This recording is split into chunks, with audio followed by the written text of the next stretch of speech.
Hello students, how are you all?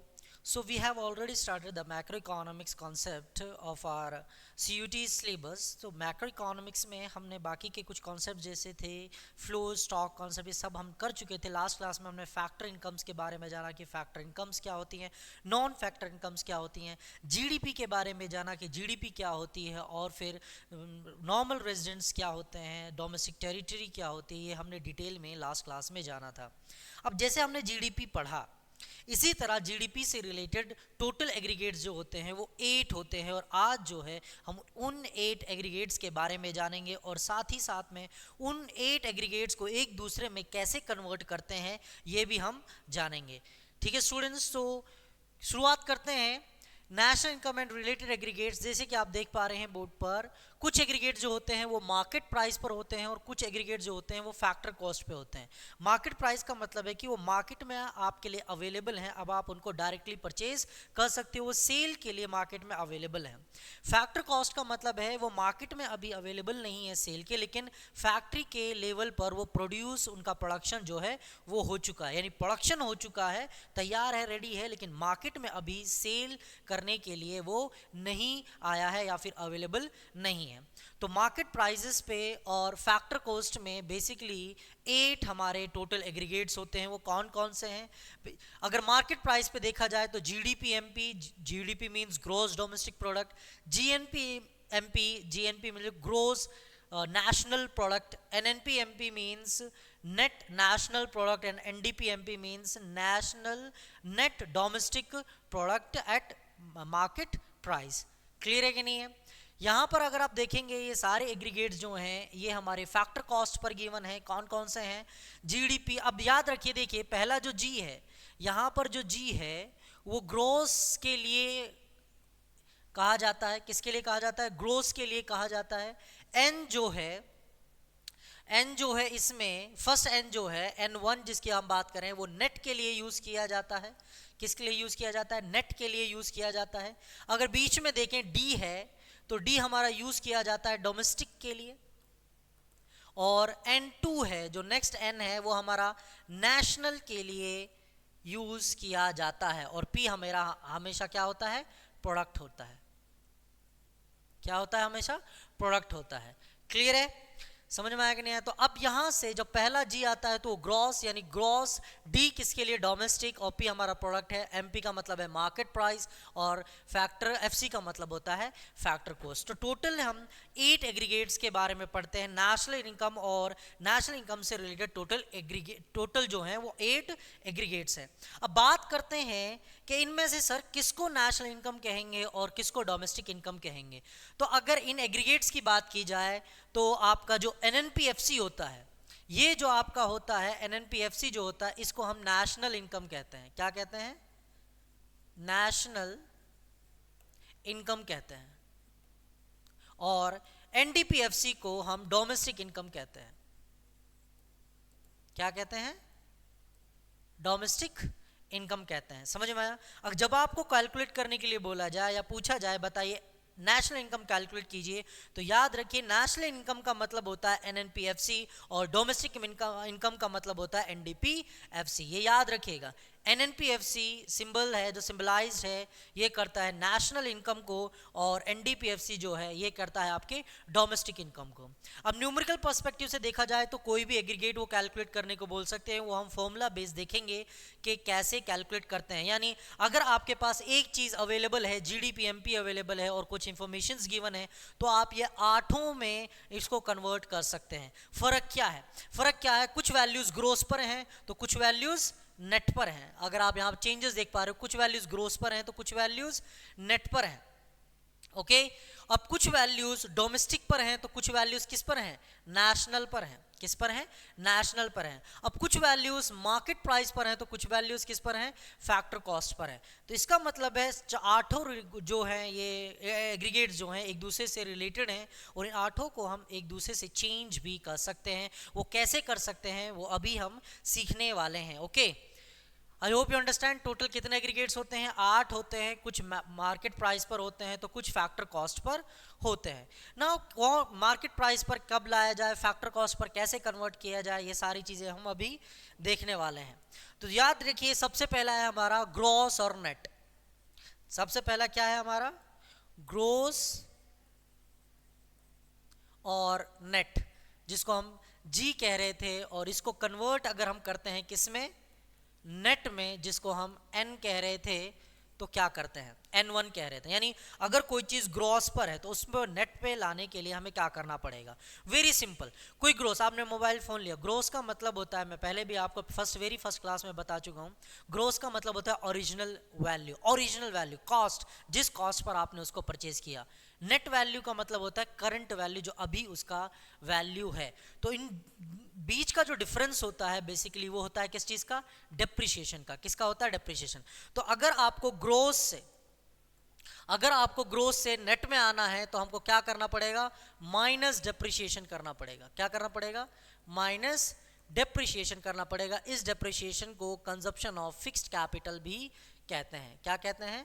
Consumption of fixed capital. Clear? समझ में आया कि नहीं आया? अगर ग्रोस पे कोई चीज है तो उसको नेट पे अगर लेके आना है तो उन दोनों का जो डिफरेंस होता है वो बेसिकली होता है आपका डेप्रिसिएशन, या फिर आप उसको कह सकते हैं कंजप्शन ऑफ फिक्स्ड कैपिटल। अगर ग्रोस में कोई चीज है और ग्रोस को आपको एन में लेकर आना है, नेट में कन्वर्ट करना है, तो नेट में कन्वर्ट करने के लिए बेसिकली हम क्या करेंगे? उसमें से डेप्रिसिएशन या consumption of fixed capital minus कर देंगे। क्लियर है? अगर आप ऑपोजिट देखिए, अभी ऑपोजिट देखने का मतलब है, अगर मुझे नेट से ग्रोस में जाना है तो क्या करूंगा? वेरी सिंपल, मैं इसका ऑपोजिट कर दूंगा। यहां पर मैं डेप्रिसिएशन माइनस कर रहा था, अब मेरे पास नेट वैल्यू है, नेट वैल्यू से वापस ग्रोस में जाना चाहता हूं, तो मैं क्या कर दूंगा? मैं इसको क्या कर दूंगा? प्लस डेप्रिसिएशन कर दूंगा। क्या कर दूंगा? प्लस डेप्रिसिएशन, या फिर आप कह सकते हो consumption of fixed capital. Consumption of fixed capital. Clear? समझ में आया कि नहीं आया? दोनों सेम चीजें हैं। जब आपको ग्रोस से नेट में आना है, यानी किस में आना है? ग्रोस से नेट में आना है, तो डेप्रिसिएशन आप माइनस कर दोगे। अगर नेट से ग्रोस में जाना है तो डेप्रिसिएशन आप क्या कर दोगे? प्लस कर दोगे। क्लियर है कि नहीं है? एग्जाम्पल के तौर पर यहां पर देखिए, एग्जाम्पल के तौर पर यहां पर देखिए, मान लीजिए आपके पास गिवन है जीडीपी एमपी, ठीक है, और मुझे लेकर आना है, कन्वर्ट करना है एनडीपी एमपी। क्या करना है?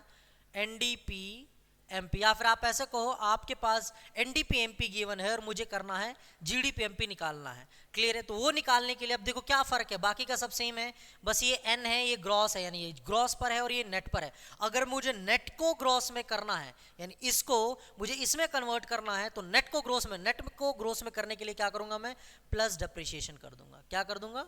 प्लस डेप्रिसिएशन कर दूंगा। समझ में आया कि नहीं आया? Clear everybody? कोई डाउट? चलो नेक्स्ट पे चलते हैं। नेक्स्ट है हमारा नेशनल को डोमेस्टिक में कन्वर्ट करना और डोमेस्टिक को नेशनल में कन्वर्ट करना। क्लियर है?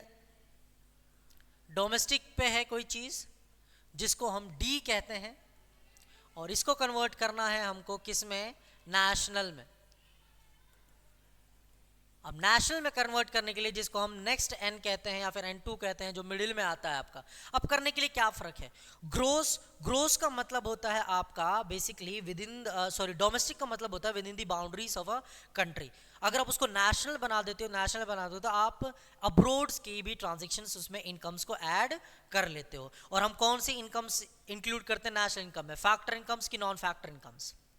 फैक्टर इनकम्स को इंक्लूड करते हैं। याद रखिए, डोमेस्टिक मतलब with in the boundaries, national का मतलब है बाउंड्रीज को ओपन कर देना, बाहर की ट्रांजैक्शंस को भी इंक्लूड कर देना, बाहर की इनकम्स को भी इंक्लूड कर देना। जब बाहर की इनकम की हम बात करते हैं तो हम सिर्फ फैक्टर इनकम की बात करते हैं, नॉन फैक्टर इनकम की बात नहीं करते हैं। ये लास्ट क्लास में हमने सीखा कि सिर्फ फैक्टर इनकम्स को ही इंक्लूड किया जाता है नेशनल इनकम में। तो डोमेस्टिक से अगर नेशनल में आना है तो हम इसमें ऐड कर देंगे नेट नेशनल, सॉरी, इसमें आप ऐड कर देंगे net factor income from abroad. क्या कर देंगे?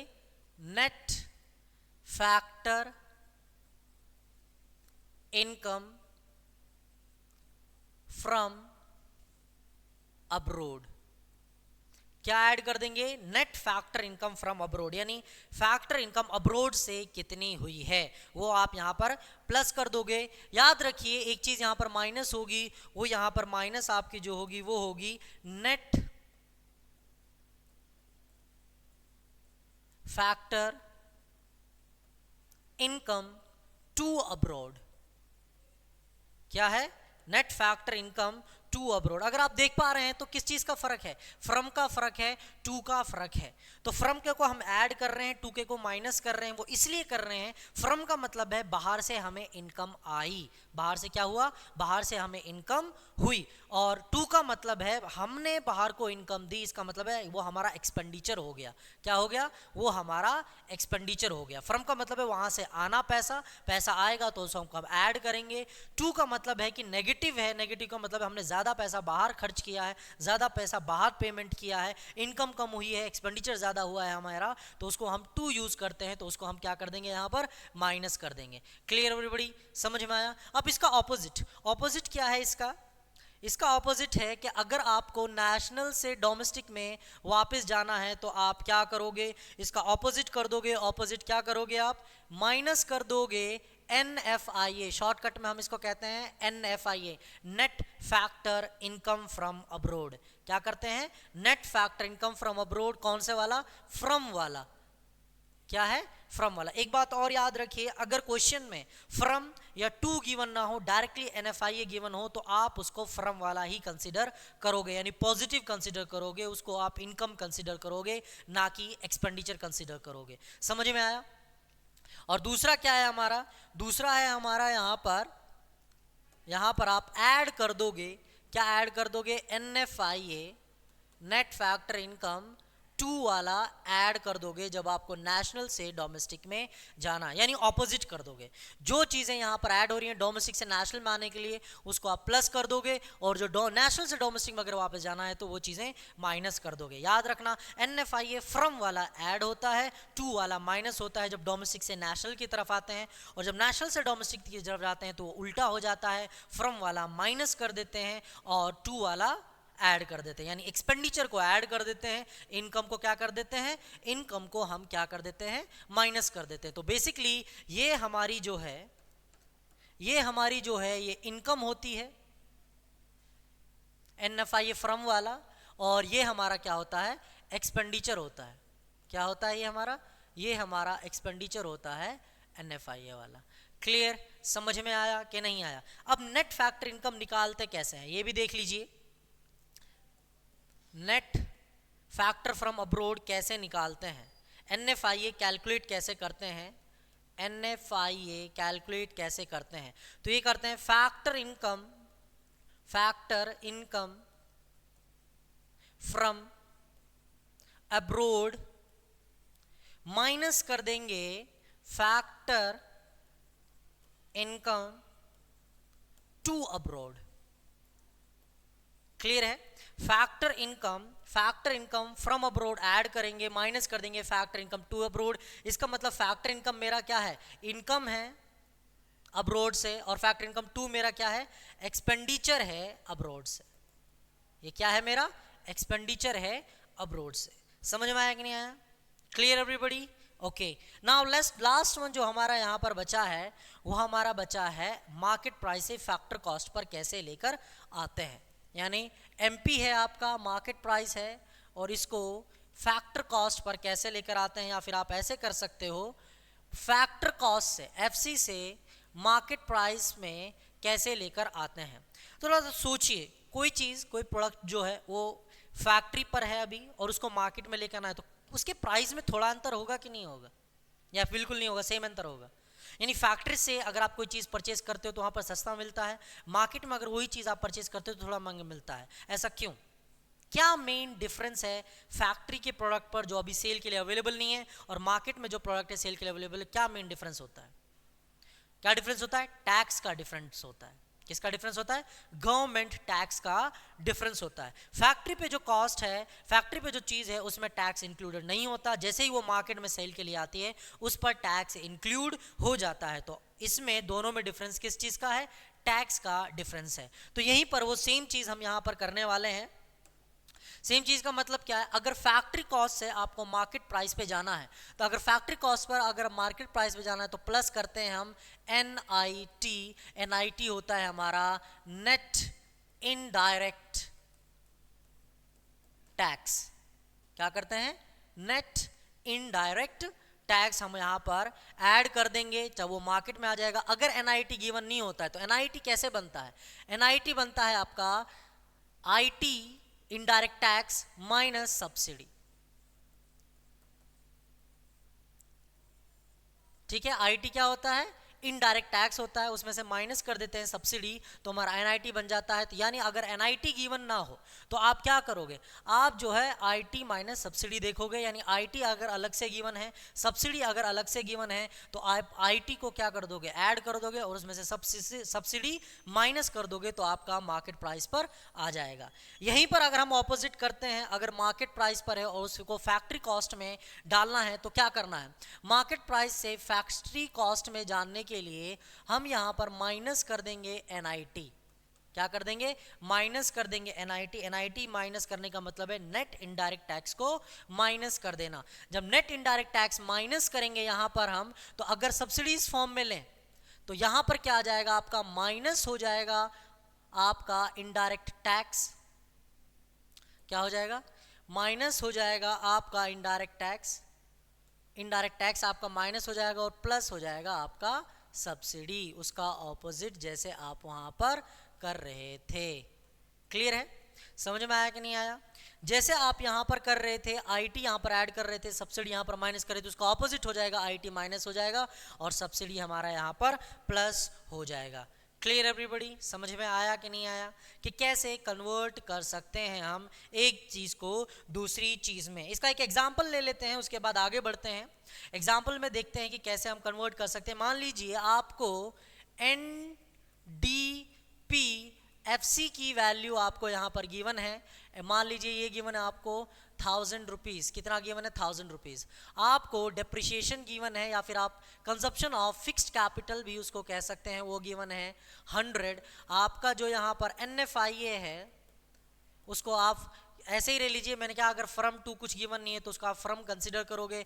NFIA को 200 ले लेते हैं और हमारा जो NIT है, नेट इनडायरेक्ट टैक्स है, उसको 50 ले लेते हैं। और अब यहाँ पर आप कोई भी एक वैल्यू बताओ जो कैलकुलेट करना है, कोई भी आप ले सकते हो। मान लीजिए मुझे यहाँ पर निकालना है GNP/MP कैलकुलेट करना है। क्या कैलकुलेट करना है? GNP/MP कैलकुलेट करना है। तो आप वो चीज़ पहले लिखिए जो आपको कैलकुलेट करनी है। मुझे कैलकुलेट करनी है GNP/MP, और जो आपको गिवन है, जिस एग्रीगेट की मदद से आपको कैलकुलेट करना है, वो इक्वल टू के बाद में लिखिए, वो क्या है? NDPFC। क्या है? NDPFC। अब सिंपली देखिए, कुछ आपको नहीं करना है। अब आप देखिए, ग्रोस है यहाँ पर और यहाँ पर नेट है। मुझे नेट को ग्रोस में लेकर आना, क्योंकि मुझे ये चाहिए। मेरे पास गिवन ये है तो मुझे इसको इसमें कन्वर्ट करना। मुझे चाहिए ग्रोस, मेरे पास गिवन क्या है? नेट। अगर नेट को ग्रोस में कन्वर्ट करते हैं तो नेट को ग्रोस में कन्वर्ट करने के लिए बेसिकली हम क्या करते हैं? आपने अभी यहाँ पर देखा, क्या करते हैं? नेट को ग्रोस में करने के लिए हम डेप्रिसिएशन क्या कर देते हैं? ऐड कर देते हैं। क्या कर देते हैं? डेप्रिसिएशन ऐड कर देते हैं। तो यहाँ पर आप प्लस डेप्रिसिएशन करोगे। ठीक है, डेप्रिसिएशन ऐड कर दिया। नेक्स्ट क्या है? यहाँ पर नेट चाहिए मुझे, यहाँ पर डोमेस्टिक है, यहाँ पर मुझे नेशनल चाहिए। तो डोमेस्टिक से नेशनल में आने के लिए मुझे क्या करना होता है? NFIA प्लस करना होता है। तो डोमेस्टिक से नेशनल में गया, मेरा NFIA ऐड हो गया। यहाँ पर फैक्ट्री कॉस्ट है और फैक्ट्री कॉस्ट को मुझे मार्केट प्राइस में करना है, तो मार्केट प्राइस में जाने के लिए NIT क्या हो जाता है? ऐड हो जाता है। बस वैल्यूज लिखिए। NDPFC मेरा 1000 है, प्लस डिप्रिसिएशन मेरा 100 रुपये है, प्लस NFIA मेरा 200 रुपये है, प्लस मेरा NIT है 50 रुपीज़ है। टोटल करेंगे तो ये कितना आ जाएगा? 1350। तो ये वैल्यू मेरी आ गई GNP/MP की। समझ में आया कि नहीं आया? Clear everybody? ये मेरी वैल्यू क्या आ गई? GNP/MP की वैल्यू आ गई। इसी तरह आप जो है 8 एग्रीगेट्स कैलकुलेट कर सकते हैं। आपके लिए होमवर्क है, आपको इस क्लास के बाद बेसिकली क्या करना है, कोई भी एक एग्जांपल लेना है। आप ये सेम एग्जांपल ले सकते हो, ये सेम थिंग्स ले सकते हो। मैंने यहाँ पर सिर्फ जीएनपी एमपी कैलकुलेट किया है, इसका मतलब 2 एग्रीगेट्स आपके पास आ गए हैं। टोटल एग्रीगेट्स कितने होते हैं, 8 एग्रीगेट्स होते हैं टोटल, तो 6 जो हैं आपको कैलकुलेट खुद से करने हैं। ये नोट डाउन कर लो, ये क्वेश्चन टाइप का, और 6 एग्रीगेट्स जो हैं वो आप खुद से कैलकुलेट करेंगे। I hope you understand. समझ में आया कि नहीं आया? नाउ नेक्स्ट चलते हैं हम methods of calculating national income. National income methods, किन किन मेथड से कैलकुलेट किया जा सकता है। तो बेसिकली जब हम national income, methods of calculating national income की बात करते हैं, मेथड्स ऑफ कैलकुलेटिंग या फिर estimating national income, methods of calculating estimating national income या फिर रिलेटेड एग्रीगेट्स, अगर हमको ये कैलकुलेट करना है तो बेसिकली इसके 3 मेथड्स हैं। पहला मेथड है आपका, वो है वैल्यू एडेड मेथड। क्या है? Value added method. और दूसरा है आपका, वो है आपका इनकम मेथड। और तीसरा जो है आपका वो है expenditure method. Expenditure method clear है? 3 मेथड से बेसिकली जिनसे हम नेशनल इनकम कैलकुलेट कर सकते हैं। पहला है वैल्यू एडेड मेथड, दूसरा है आपका इनकम मेथड, और तीसरा है आपका एक्सपेंडिचर मेथड। अब इन तीनों मेथड से कैसे कैलकुलेट करते हैं नेशनल इनकम, चेक करते हैं हम। देखते हैं, सबसे पहला है हमारा value added method. Value added method. तो वैल्यू एडेड मेथड में कैसे कैलकुलेट किया जाता है नेशनल इनकम। ओके, तो नेशनल इनकम कैलकुलेट करने का फॉर्मूला आपका कुछ इस तरह है। आप यहां पर पहले निकालोगे value of output. Value of output minus किया जाता है यहां पर, वैल्यू ऑफ आउटपुट से माइनस करेंगे यहां पर, माइनस करेंगे यहां पर, आप यहां पर माइनस करेंगे intermediate consumption. Intermediate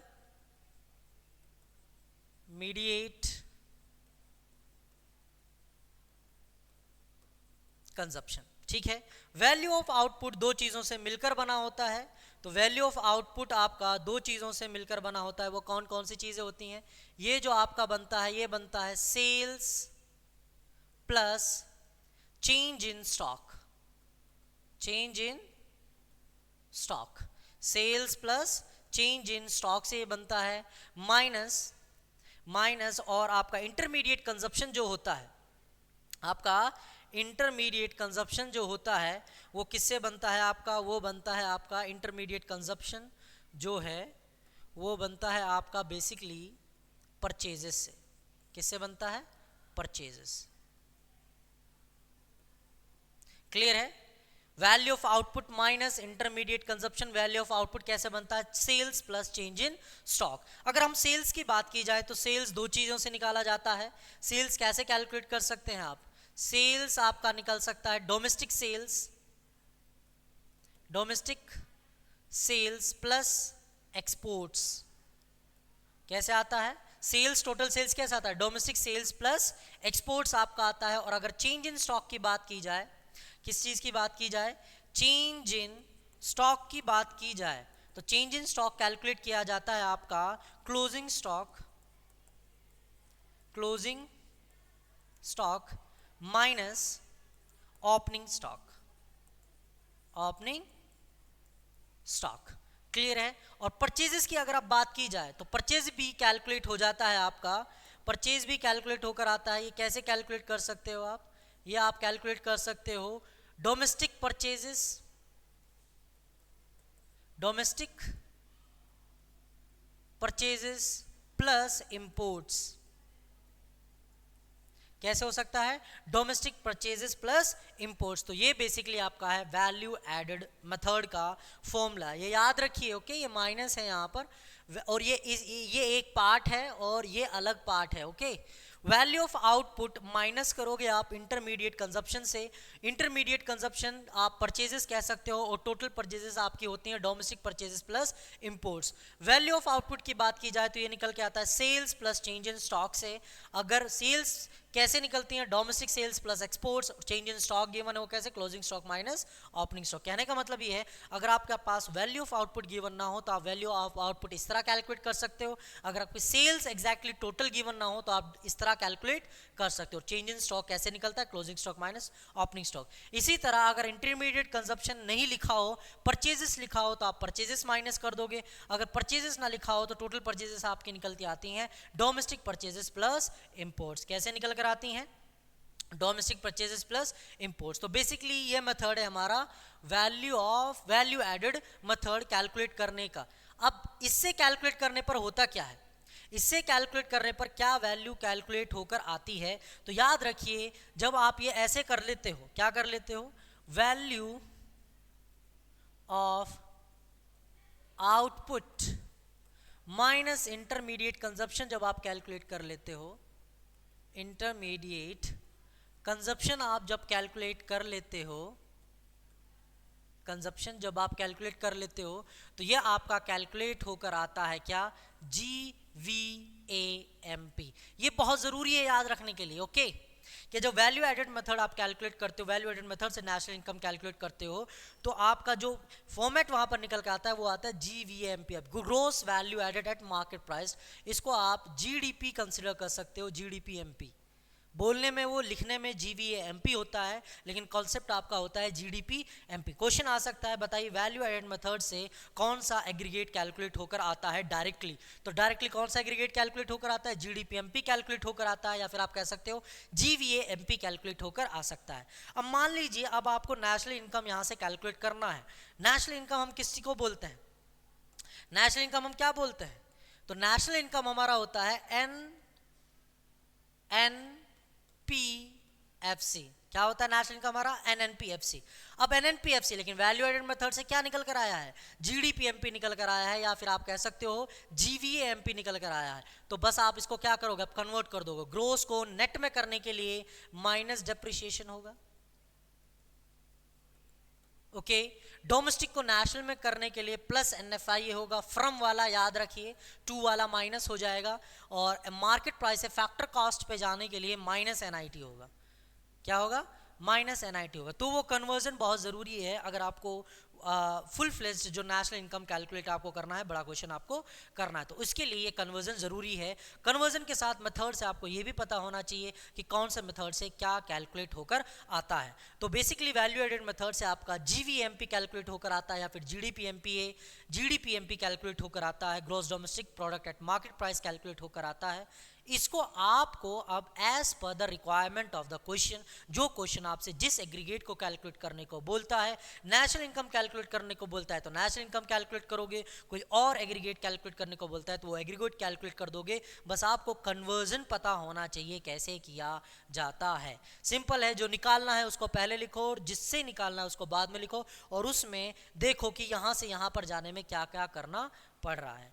clear everybody, समझ में आया कि नहीं आया, ठीक है। अब इसका रिलेटेड चीज़ें देख लेते हैं हम कि क्या क्या प्रिकॉशंस हमको देखनी है while calculating national income through value added method. वो कौन कौन से प्रिकॉशंस हैं जो हमको पहले कंसिडर करनी है। सबसे पहला, sale and purchase of second hand goods not included. क्या इंक्लूड नहीं करते हैं हम, सेकंड हैंड गुड्स इंक्लूड नहीं करते हैं हम। जब भी नेशनल इनकम कैलकुलेट करते हैं वैल्यू एडेड मेथड से, sale and purchase of second hand goods को इंक्लूड नहीं किया जाता है, आप उसकी वैल्यू को इग्नोर कर दोगे अगर गिवन भी होगी तो। नेक्स्ट क्या है, commission earned on sale and purchase of second hand goods included, यानी जो वैल्यू है जब आपने सेकंड हैंड गुड्स बेची उसके बदले में जो पैसा मिला उसके बदले में उस वैल्यू को ऐड नहीं करोगे, लेकिन उसके बीच में जो ब्रोकर था जिसने को कमीशन दी गई उस कमीशन को इंक्लूड किया जाएगा, क्योंकि उसने एक सर्विस और सर्विस के बदले में वो उसको क्या है, इनकम जनरेट हो रही है।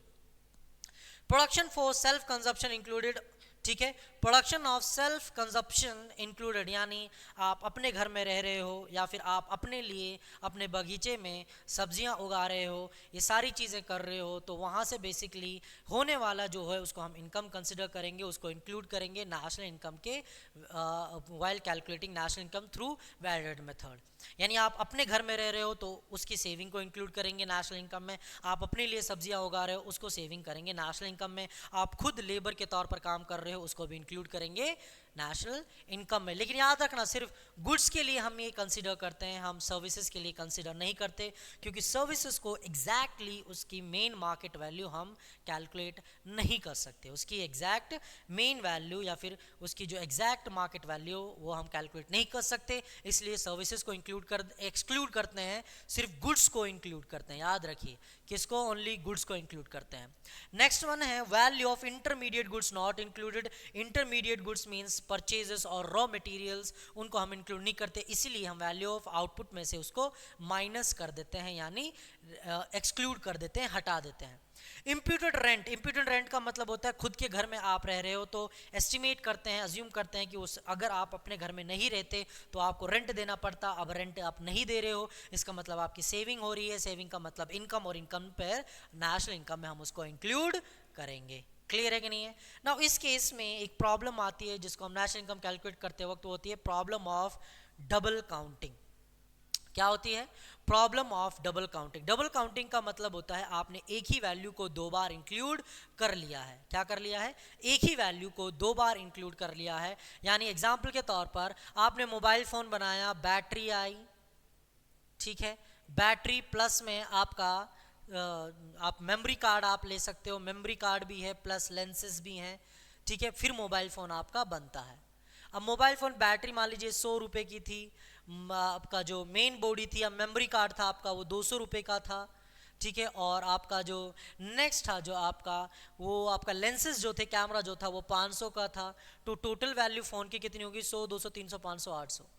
अब डबल काउंटिंग क्या करता है? डबल काउंटिंग करता है कि आप अलग अलग इनको भी इंक्लूड कर देते हो नेशनल इनकम में, और इस वैल्यू को, मोबाइल फोन को अलग प्रोडक्ट समझ के उसको भी इंक्लूड कर देते हो। तो इस तरह तो ये टोटल वैल्यू आप इंक्लूड कर देते हो कितना? 1600, जबकि मार्केट में वैल्यू है कितनी? सिर्फ 800 है। तो इसको कहते हैं डबल काउंटिंग प्रॉब्लम। अब इसको सॉल्व कैसे किया जा सकता है? इसके दो मेथड्स है जिससे उनको सॉल्व किया जा सकता है। पहला वैल्यू एडेड मेथड, इसका मतलब है सिर्फ आप एक साइड को कंसीडर करो, यानी जहां जहां पर वैल्यू एडिशन हो रहा है सिर्फ इसी साइड को कंसीडर करो, इस साइड को इग्नोर कर दो, यानी फिनिश गुड्स को इग्नोर कर दो, तो इस साइड का अगर लोगे तो 800 ही आएगा।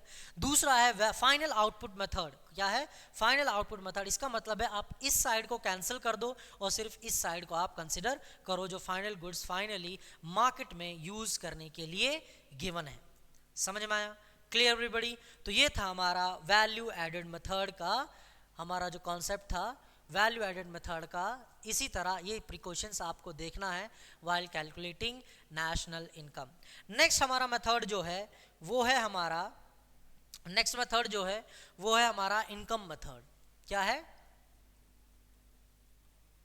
Income method. अब इनकम मेथड से नेशनल इनकम कैलकुलेट करना क्वाइट इजी है। आपको चीज़ें याद रखनी है कुछ, जैसे कि सबसे पहला पार्ट आपको पॉइंट नंबर 1 याद रखना है, compensation of employees. Compensation of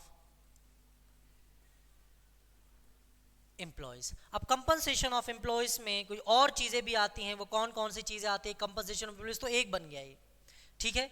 अगर आपको कंपनसेशन ऑफ एम्प्लॉयज गिवन है, वेल एंड गुड। अगर ये नहीं गिवन है तो आप इसके अंदर कुछ चीजें देखेंगे, वो कौन कौन सी हैं? आप इसमें देखेंगे वेजेस एंड सैलरीज,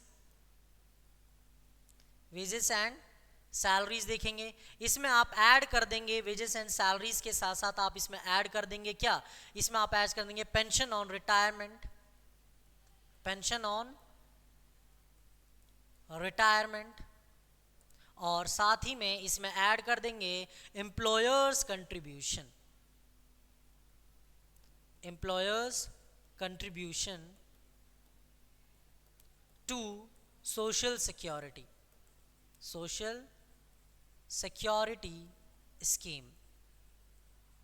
ये याद रखना है, यहाँ पर एम्प्लॉयर्स कंट्रीब्यूशन है, एम्प्लॉयज का नहीं है, तो कंफ्यूज करने के लिए आपको एम्प्लॉयज का पूछ लिया जाएगा तो उसको आपको कंप्लीटली इग्नोर करना है। एम्प्लॉयज का हमें कंसिडर नहीं करना है, बल्कि किसका करना है, एम्प्लॉयर्स का करना है। किसका करना है, एम्प्लॉयर्स का यहाँ पर हमको करना है। इसमें ऐड करेंगे हम, इसमें ऐड करेंगे हम, ऐड करेंगे इसमें हम क्या, इसमें हम ऐड करेंगे सेकेंड थिंग, सॉरी, इसमें हम ऐड करेंगे सेकेंड थिंग, वो है आपका सरप्लस।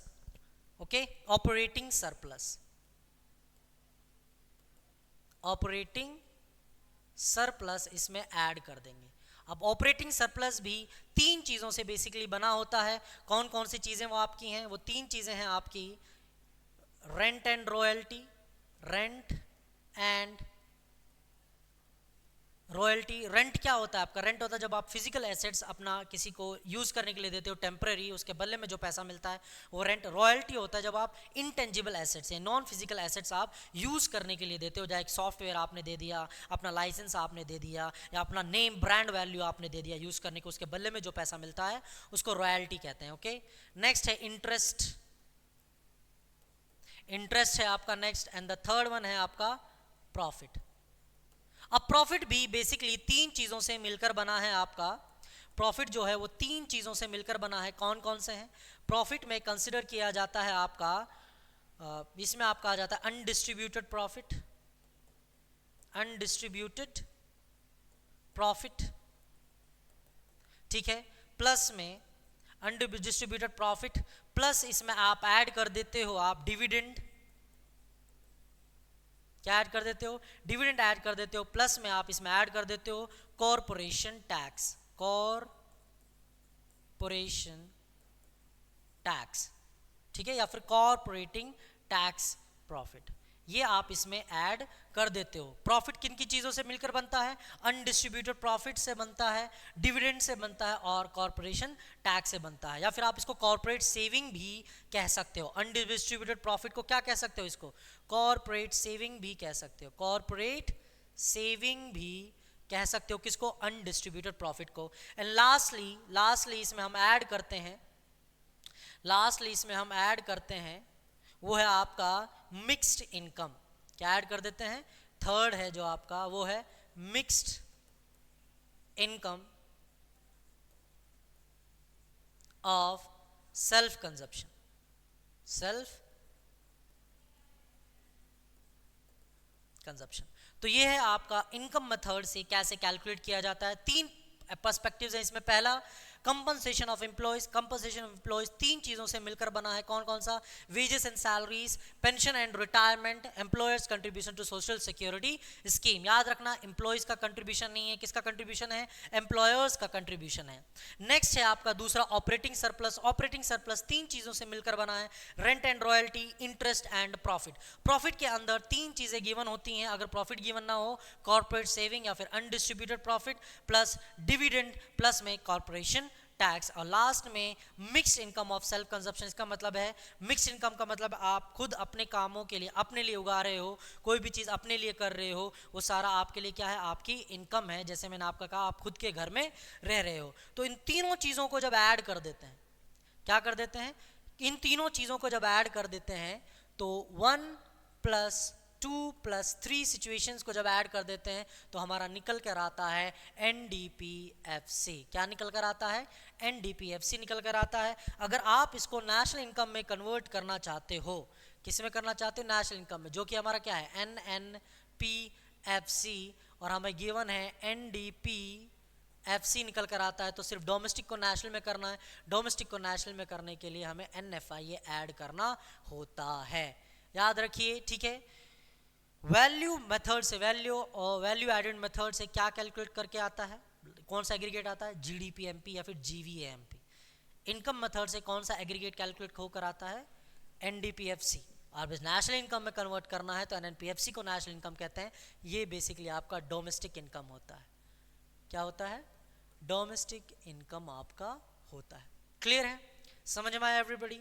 नाउ इसके रिलेटेड भी कुछ प्रिकॉशंस हैं, वो कौन कौन सी हैं, वो कौन कौन से प्रिकॉशंस है जो हमें लेना है while calculating national income bye income method से वो कौन कौन से, तो याद रखिए जब ये चीज़ें जो हैं कौन कौन सी हैं। पहला, transfer incomes not included, transfer incomes को हम इंक्लूड नहीं करते हैं। ट्रांसफर इनकम कौन सी होती हैं?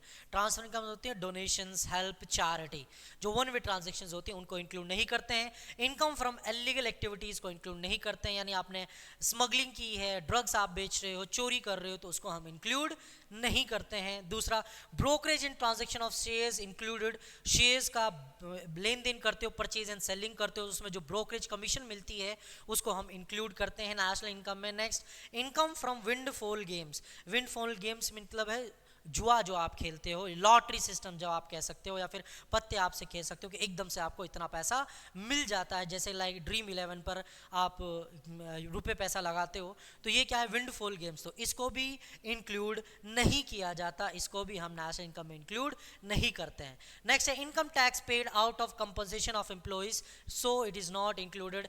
इनकम टैक्स को भी हम इंक्लूड नहीं करते हैं क्योंकि वो कंपनसेशन, अब गवर्नमेंट की इनकम तो हुई नो डाउट, लेकिन वो पैसा कितना का था? एम्प्लॉइज का था, एम्प्लॉइज की इनकम में से आप काट रहे, तो वहीं के वहीं है ना, फ्लो तो वहीं के वहीं है, इसलिए हम उसको इंक्लूड नहीं करते हैं। तो ये कुछ ट्रांजैक्शंस थी जो हम प्रिकॉशंस लेते हैं while calculating national income through income method. Now very last method जो हमारा है वो है हमारा बेसिकली लास्ट मेथड जो हमारा है वो है हमारा एक्सपेंडिचर मेथड। कौन सा है? Expenditure method. Expenditure method. अब एक्सपेंडिचर मेथड बेसिकली इसमें भी हम फाइनल कंजप्शन एक्सपेंडिचर को देखते हैं, तो सबसे पहला है जो इसमें कैलकुलेट करके आता है वो है आपका, सबसे पहला जो इसमें वो होता है आपका private final consumption expenditure. Private final consumption expenditure, जो प्राइवेट इंडिविजुअल्स अपने ऊपर कर रहे हैं उसको हम प्राइवेट फाइनल कंजप्शन एक्सपेंडिचर कहते हैं। इसमें हम ऐड कर देंगे इसमें हम नेक्स्ट है हमारा वो है government final consumption expenditure. Government final consumption expenditure, और इसमें फिर से ऐड कर देंगे हम इसमें नेक्स्ट जो है उसमें हम ऐड कर देंगे वो है हमारा थर्ड है वो है नेट एक्सपोर्ट्स। और नेट एक्सपोर्ट्स कैसे कैलकुलेट होता है? Exports minus imports. कैसे कैलकुलेट होकर आता है? Exports minus imports. इसमें ऐड कर देंगे हम बेसिकली इसमें ऐड कर देंगे हम क्या ऐड कर देंगे? फोर्थ वन इसमें हम कर देंगे ग्रोस डोमेस्टिक कैपिटल फॉर्मेशन। याद रखिए कैपिटल फॉर्मेशन को इन्वेस्टमेंट भी कहते हैं। क्या कहते हैं? इन्वेस्टमेंट भी कहते हैं। ग्रोस डोमेस्टिक कैपिटल फॉर्मेशन मतलब इन्वेस्ट, तो आप कह सकते हो ग्रोस डोमेस्टिक इन्वेस्टमेंट। क्या है? Gross domestic investment. ये दो चीजों से मिलकर बनता है, एक बनता है gross fixed investment,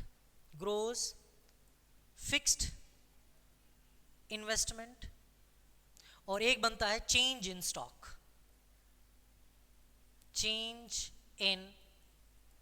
stock. Gross fixed investment जो है ये तीन चीजों से मिलकर बनता है बेसिकली आपका। कौन कौन सा है? ग्रोस फिक्स्ड इन्वेस्टमेंट तीन चीजों से मिलकर बनता है, वो कौन कौन सा है? Business fixed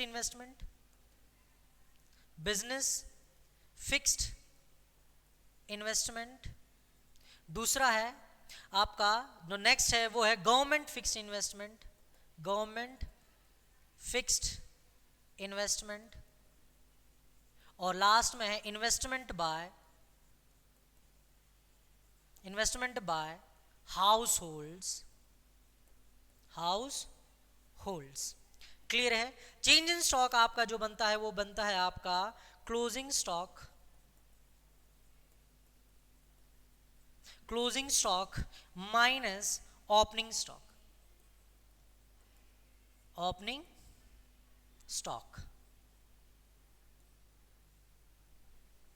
closing stock minus आपका बनता है ओपनिंग स्टॉक। क्लियर है एवरीबॉडी? तो ये आपका पूरा मेथड है, एक्सपेंडिचर मेथड से cash and national income calculate किया जाता है। सबसे पहले private final consumption expenditure, second government final consumption expenditure, private individuals क्या ना फाइनल कंजप्शन, याद रखना फाइनल कंजप्शन एक्सपेंडिचर अब यहाँ पर बात कर रहे हैं। Government final consumption expenditure, net exports, export minus imports, then gross domestic capital formation, capital formation को इन्वेस्टमेंट भी कहते हैं। तो इन्वेस्टमेंट ये दो पार्ट से बनता है, ग्रोस फिक्स्ड इन्वेस्टमेंट और change in stock. Gross fixed investment business fixed investment से बनता है, गवर्नमेंट फिक्स्ड इन्वेस्टमेंट से बनता है, इन्वेस्टमेंट बाय हाउस होल्ड से बनता है, और चेंज इन स्टॉक हमारा निकल के आता है closing stock minus opening stock. Clear? समझ में आया कि नहीं आया? एक ही चार्ट में मैंने पूरा बना दिया है। अब ये आपको याद रखिएगा, इसको याद रखिएगा, ये ग्रोस गिवन है कि नेट गिवन है, ये ग्रोस गिवन है कि नेट गिवन है, इसको थोड़ा सा याद रखिएगा। इन चारों चीजों को हम ऐड कर देते हैं, एडिंग करते हैं 1 + 2 + 3 + 4, 1 2 3 4 को जब ऐड करते हैं तो हमारा निकल के आता है GDPMP। क्या निकल कर आता है? GDPMP निकल कर आता है। क्या निकल कर आता है? GDPMP। याद रखिए, अगर यहां पर ग्रोस गिवन है तो GDPMP, अगर इस ग्रोस की जगह अगर यहां पर भी नेट लिखा हो, क्या लिखा हो? नेट यहां पर लिखा हो, तो याद रखिए ये नेट यहां पर फिर GDPMP ना निकल कर यहां पर क्या निकल कर आएगा? यहां पर आपका निकल कर आएगा ये NDPMP। क्या निकल कर आएगा? NDPMP निकल कर आएगा। क्लियर है? फिर से बता देता हूं, कंफ्यूज मत होइए। अगर यहां पर gross domestic capital formation given है, ग्रोस डोमेस्टिक इन्वेस्टमेंट गिवन है, तो आपकी वैल्यू जो आंसर आएगा वो ग्रॉस में आएगा GDPMP। अगर यहां पर क्वेश्चन में नेट गिवन है तो आपका आंसर भी किस में आएगा? नेट में आएगा, NDPMP। तो आपने यहां पर देखिए एक चीज कि अगर हम वैल्यू एडेड मेथड यूज कर रहे हैं, value added method plus expenditure method use कर रहे हैं, एक्सपेंडिचर मेथड यूज कर रहे हैं, तो इन दोनों से हमारा एक रिजल्ट निकल कर आ रहा है, वो है क्या है? GDPMP निकल कर आ रहा है, या फिर आप कह लो GVAMP, gross value added at market price, ये निकल कर आ रहा है। अगर इनकम मेथड से आप कैलकुलेट करते हो, अगर इनकम मेथड से आप कैलकुलेट करते हो तो याद रखिए इनकम मेथड से कैलकुलेट करने पर हमारा क्या निकल कर आता है? NDPFC निकल कर आता है, जिसको हम डोमेस्टिक इनकम भी कहते हैं, डोमेस्टिक इनकम कहते हैं। Clear everybody? समझ में आया कि नहीं आया? I hope you have understand the main formulas of, आप देख सकते हो एक्सपेंडिचर मेथड का कैसा है कैसा नहीं है। एंड द लास्ट वन हम देखते हैं कौन कौन सी प्रिकॉशंस हमको लेनी है while calculating national income by expenditure method. तो कौन कौन सी हैं आप यहाँ पर देख सकते हो। Precautions while calculating national income by expenditure method, पहला, only final consumption expenditure is taken, only final expenditure, याद रखिए इंटरमीडिएट एग्जाम में फाइनल गुड्स पर जो एक्सपेंडिचर किया जाता है उसी को कंसीडर किया जाएगा। Next, expenditure on second hand goods not included, second hand goods को सेल परचेज एक्सपेंडिचर करना वो इंक्लूड नहीं होता है। Expenditure on shares and boards not included, shares and boards पर हम इंक्लूड नहीं करते एक्सपेंडिचर, क्यों? क्योंकि इसमें फिजिकल एसेट्स आपके पास नहीं आते हैं, सिर्फ डॉक्यूमेंटेशन होता है, पेपर वर्क यहाँ पर होता है आपका। Next, expenditure on transfer payments, आपने किसी को भीख दे दिया, आपने चैरिटी कर दिया, आपने किसी की मदद कर दी, उसको भी इंक्लूड नहीं करते एक्सपेंडिचर मेथड से कैलकुलेट करते हुए national income. And the last one, expenditure on self consumption is included, self consumption पे जो आप एक्सपेंडिचर करते हो, आप अपना घर बनाया, आपने अपने लिए क्रॉप प्रोड्यूस करी, इस तरह के एक्सपेंडिचर को हम इंक्लूड करते हैं। Clear everybody? तो नेशनल इनकम का जो प्रोस्पेक्टिव जो मेथड्स हैं कैलकुलेटेड वो हम सब यहाँ पर कर चुके हैं। ठीक है, ये लास्ट क्लास है हमारी नेशनल इनकम पर, उसके बाद हम नेक्स्ट मनी एंड बैंकिंग पर देख लेते हैं। वेरी लास्ट स्टेज में हम आ जाते हैं डूज एंड डोंट्स के, क्या क्या इंक्लूड करना है, क्या क्या इंक्लूड नहीं करना है वाइल एस्टिमेटिंग और कैलकुलेटिंग नेशनल इनकम। तो सबसे पहले देखते हैं गिफ्ट्स फ्रॉम अब्रोड। अब्रोड से अगर गिफ्ट्स होता है, गिफ्ट्स आते हैं तो बेसिकली कौन सी पेमेंट्स होती हैं? ट्रांसफर पेमेंट्स होती हैं, और ट्रांसफर पेमेंट्स को हम नेशनल इनकम में इंक्लूड नहीं करते हैं। अनएम्प्लॉयमेंट अलाउंसेस, अनएम्प्लॉयमेंट अलाउंस मिलता है, इसके बदले में आपने काम तो किया नहीं है, तो इसको भी हम इंक्लूड नहीं करते। ये हैं जिन चीज़ों को हम इंक्लूड नहीं करते, पहले उनको देख लेते हैं। एम्प्लॉयमेंट तो वो तो आप काम नहीं कर रहे हो ना, कोई प्रोडक्टिविटी नहीं कर रहे हो, आपको सिंपली पेमेंट की जा रही है, उसके बदले में वो आप इंक्लूड नहीं करते हो national income.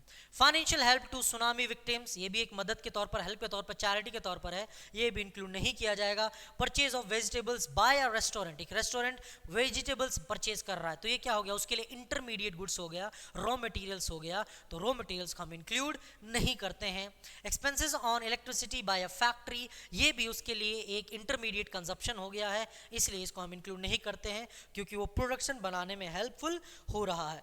Leisure time activities like growing vegetables by household is in is kitchen garden, इनको भी हम क्या है इंक्लूड नहीं करते हैं नेशनल इनकम इंक्लूड करने में। Services rendered by the housewife, housewife कोई सर्विस दे रही है, खाना बना रही है, अम्मी हमारी खाना बनाती हैं, वो खाना बनाकर खिलाती हैं, उसको भी नेशनल इनकम में इंक्लूड नहीं करते हैं। Money received by an individual from his son working abroad, abroad में कोई सन वर्क कर रहा है और एक मदद के तौर पर अपनी फैमिली को पैसे दे रहा है, उसको भी हम इंक्लूड नहीं करेंगे नेशनल इनकम में, उस बंदे की में जिसको मिल रहा है। सन की में होगा लेकिन पेरेंट्स के में नहीं होगा। Interest received from a friend on loans offered to him, ये भी इंक्लूड नहीं करेंगे क्योंकि मदद के तौर पर आपने पैसा दिया है उसको। क्लियर है। Corporate profit tax, corporate profit is not in the estimation of national income as it flows out to profit as a transfer payment to the government, out of profit देता है, तो इसको भी इंक्लूड नहीं किया जाता है। क्लियर है। नेक्स्ट है डू इंक्लूड, किन किन चीज़ों को इंक्लूड करते हैं हम, डिफेंस एंड सिक्योरिटी सर्विसेज में जो भी होता है उसको इंक्लूड किया जाता है। Next free services by the government जो दी जाती हैं, लाइक मेडिकल गवर्नमेंट स्कूल्स दिए जाते हैं, उनको इंक्लूड करते हैं। एम्प्लॉयर्स कंट्रीब्यूशन, एम्प्लॉयर्स का इंक्लूड करते हैं, एम्प्लॉयज़ का नहीं करते हैं। Rent received by Indian residents on building rented out, obviously बात है वो इनकम है, उसको भी हम रिसीव करते हैं, उसको भी ऐड करते हैं। वेजेस को भी हम इंक्लूड करते हैं, सैलरी को भी हम इंक्लूड करते हैं, और डिविडेंड जो हमको मिला है उसको भी हम इंक्लूड करते हैं। तो ये कुछ पॉइंट्स थे, आप पोज करके स्क्रीन को सही तरीके से इनको पढ़ लीजिएगा। Okay, I hope you have understand the national income को कैसे कंप्यूट किया जाता है। Okay students, thank you. We will see you in the next class with the new topic, that is money and banking. Thank you.